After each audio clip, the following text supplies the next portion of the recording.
Hello everyone. Today I am going to read to you text of The Bet.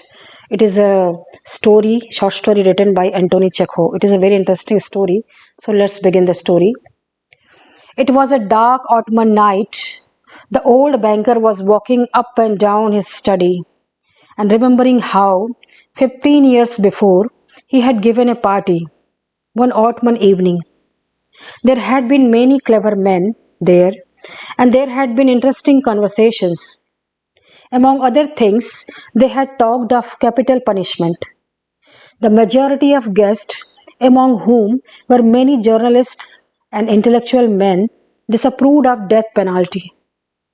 They considered that form of punishment out of debt immoral and unsuitable for Christian states.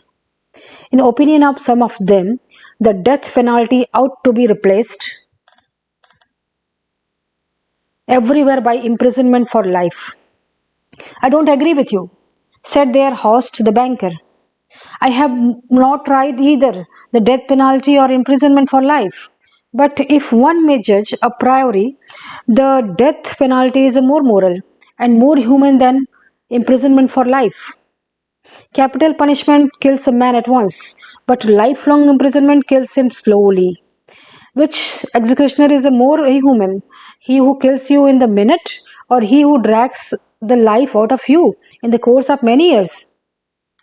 Both are equally immoral, observed one of the guests, for they both have the same object to take away life. The state is not God. It has not the right to take away what it cannot restore when it wants to. Among the guests was a young lawyer, a young man of 25. When he was asked his opinion, he said, "The death sentence and the life sentences are equally immoral. But if I had to choose between the death penalty and imprisonment for life, I would certainly choose the second. To live anyhow is better than not to live at all." A lively discussion arose. The banker, who was younger and more nervous in those days, was suddenly carried away by excitement. He struck the table with the fist and shouted at the young man, "It's not true. I will bet you 2 millions you wouldn't stay in a solitary confinement for 5 years." "If you mean that is earnest," said the young man, "I will take the bet. But I would stay not 5 but 15 years. 15?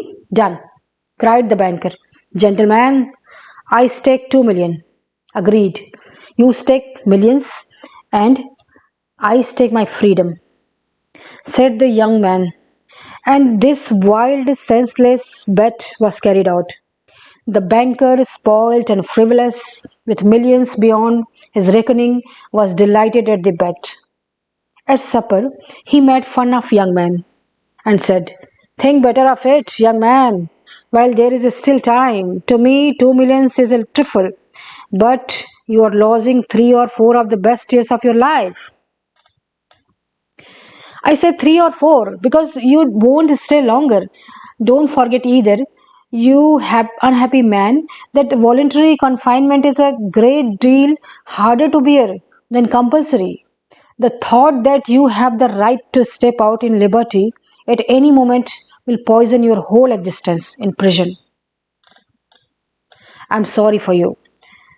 And now the banker, walking to and fro, remembered all these and asked himself, what object of that bet? What is the good of that man's losing 15 years of his life and my throwing away 2 million? Can it prove that the death penalty is better or worse than the imprisonment for life? No, no. It was all nonsensical and meaningless. On my part, it was the caprice of a pampered man, and on his part, simple greed for money. Then he remembered what followed that evening. It was decided that the young man should spend the years of his captivity under the strict supervision in the one of the lodge in the banker's garden. It was agreed that for 15 years he would not be free to cross the threshold of the lodge, to see human beings, to hear the human voice, or to receive letters and newspapers. He was allowed to have a musical instrument and books, and was allowed to write letters, to drink wine, to smoke. By the terms of the agreement, the only relations he could have with the outer world were by the little window, made purposely for some object. He might have anything he wanted: books, music, wine, and so on, in any quantity he desired by writing an order, but could only receive them through the window.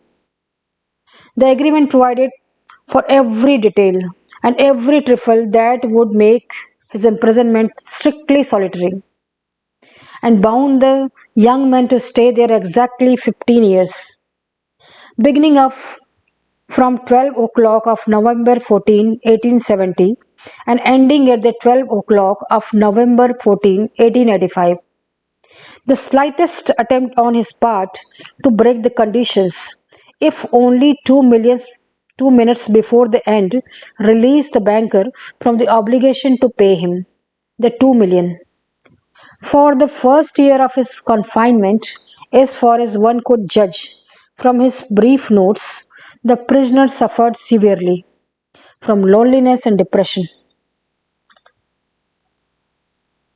The sound the sounds of the piano could be heard continually, day and night, from his lodge. He refused. He refused wine and tobacco. Wine, he wrote, excites the desires, and desires are the worst foe of the prisoner. And besides, nothing could be more dreary than drinking good wine and seeing no one. And tobacco spoiled the air of his room. In first year, the books he sent for were principally of a light character, novels with a complicated love plot, sensational and fantastic stories, and so on. In the second year, piano was silent in the lodge, and the prisoner asked only for the classics. In the fifth year, music was audible again, and the prisoner asked for wine. Those who watched him through the window said that all that year he spent doing nothing but eating and drinking and lying on his bed, frequently yawning and angrily talking to himself. He did not read books. Sometimes at night he would sit down to write. He would spend hours writing, and in the morning tear up all that he had written. More than once he could be heard crying. In the second half of the sixth year, the prisoners began jealously studying languages, philosophy, and history. He threw eagerly into these studies, so much so that the banker had enough to do to get him the books he ordered.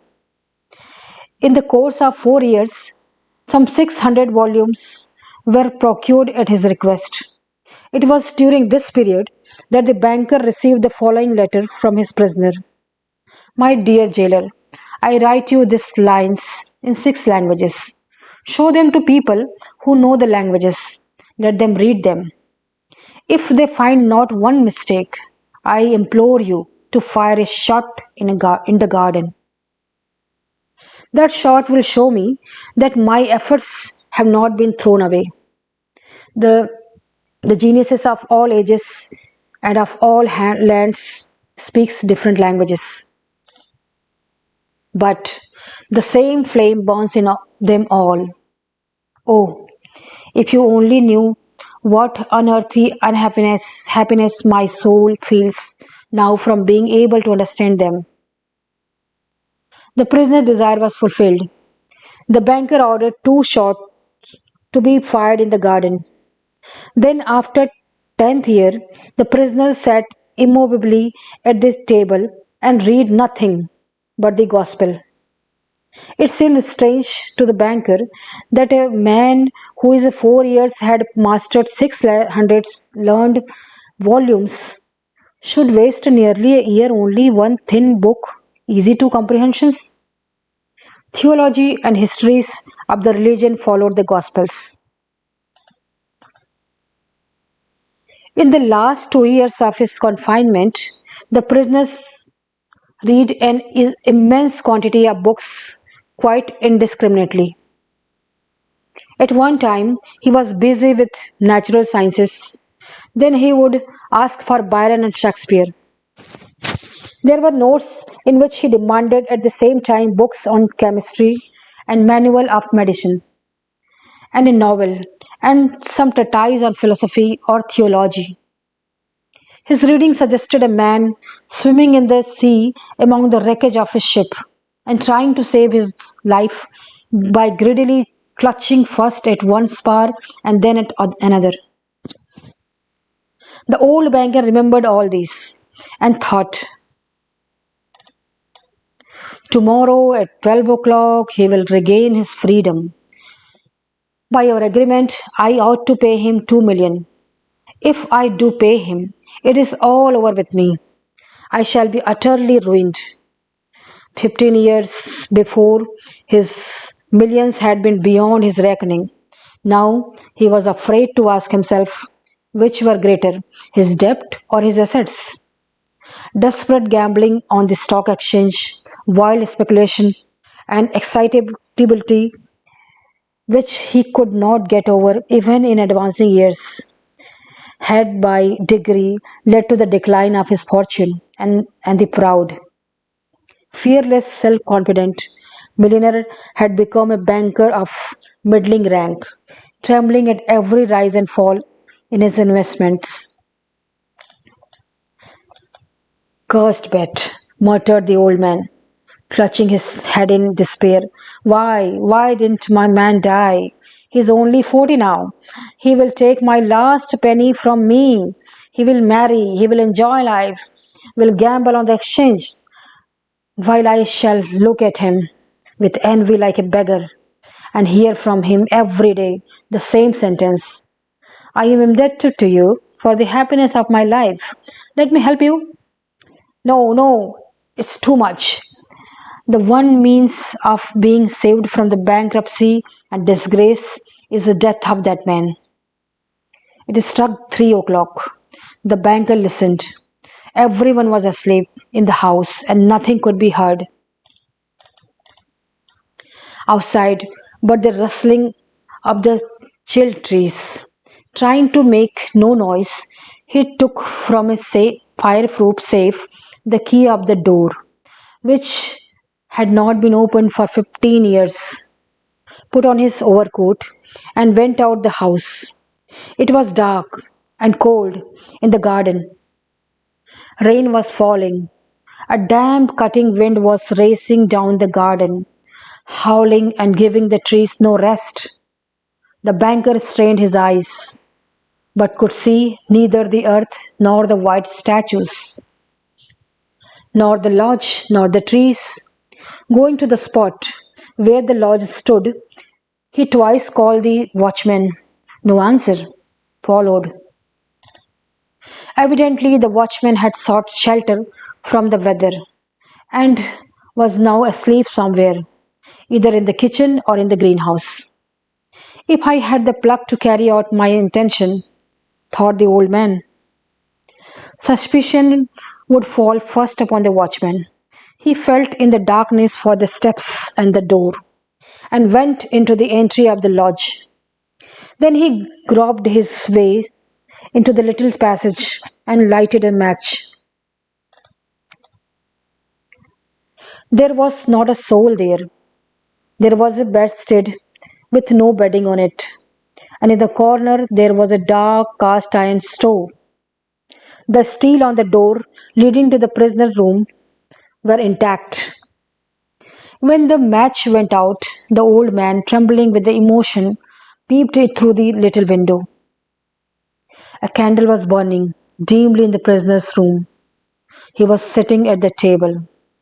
Nothing could be seen but his back, the hair on his head, and his hands. Open books were lying on the table.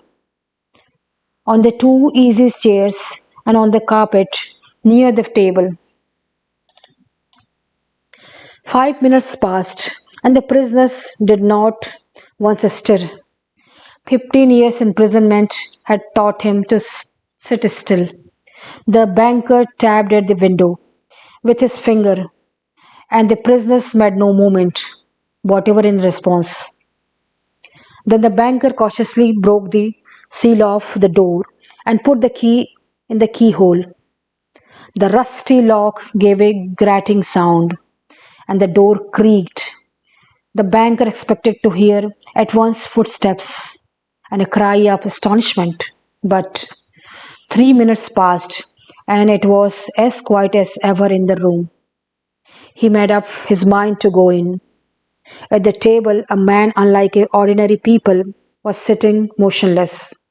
He was a skeleton, with a skin drawn tight over his bones, with long curls like women's, and a shaggy beard.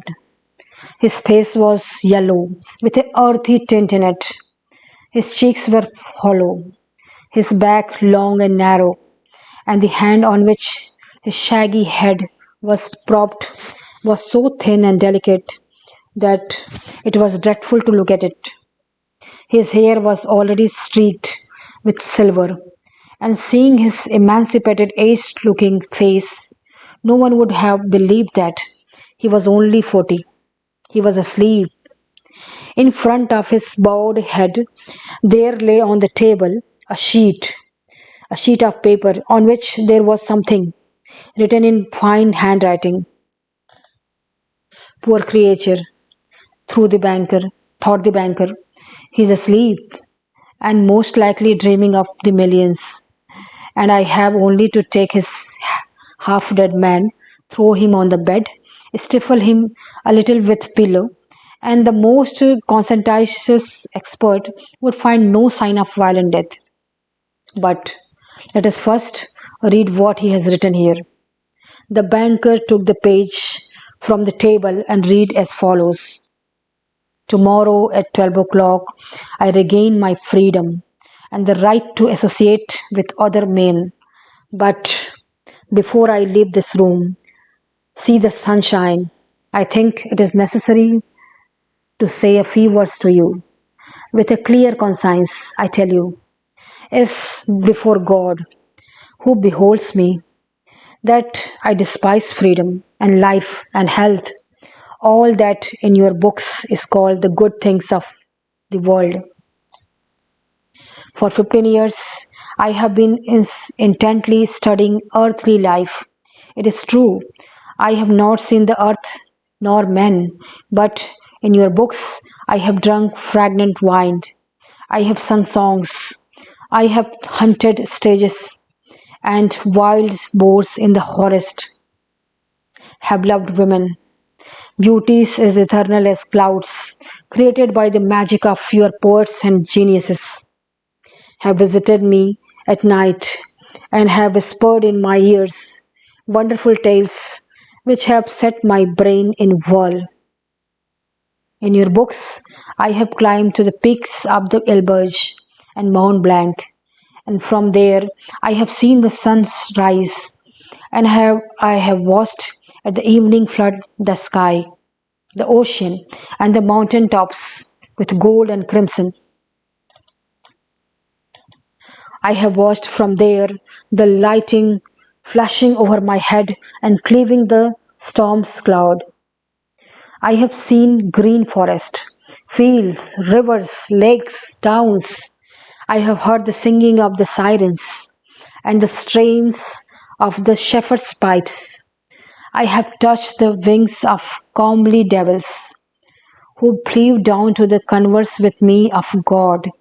In your books, I have flung myself into the bottomless pit, performed miracles, slain, burnt towns, preached new religion, conquered whole kingdom.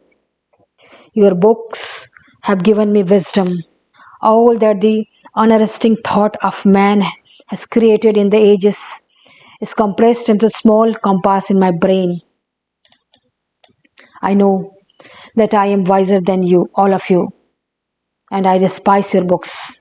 I despise wisdom and the blessings of this world. It is all worthless, fleeting, illusionary, and deceptive, like a mirage. You may be proud, wise, and fine, but death will wipe you off the face of the earth as though you were no more than the mice burrowing under the floor. And your posterity, your history, your immortality, geniuses will burn on the or freeze together with the earthy globe. You have lost your reason and taken the wrong path. You have taken lies for the truth and hideousness for beauty. You would marvel if, owing to strange events of some sorts, frogs and lizards suddenly grew on apple and oranges trees instead of fruit, or if roses began to smell like a sweating horse. So I marvel at you, who exchange heaven for earth. I don't want to understand you, to prove to you in action how I despise all that you live by. I renounce the 2 million of which I once dreamed as a paradise and which now I despise, to deprive myself of the right to the money. I shall go out from here 5 hours before the time fixed and to break the compact. When the banker had read this, he laid he laid the page on the table, kissed the strange man on the head, and went out of the lodge weeping. At no other time, even when he had lost heavily on the stock exchange, had he felt so great a contempt for himself. When he got home, he lay on his bed, but his tears and emotions kept him for hours from sleeping. Next morning, the watchman ran in with pale face and told him they had seen the man who lived in the lodge climb out of the window into the garden, go to the gate, and disappear. The banker went at once with the servants to lodge and made sure of the flight of his prisoner. To avoid arousing unnecessary talk, he took from the table the writing in which the millions were renounced, and when he got home locked it up. The fire is proof safe. Thank you.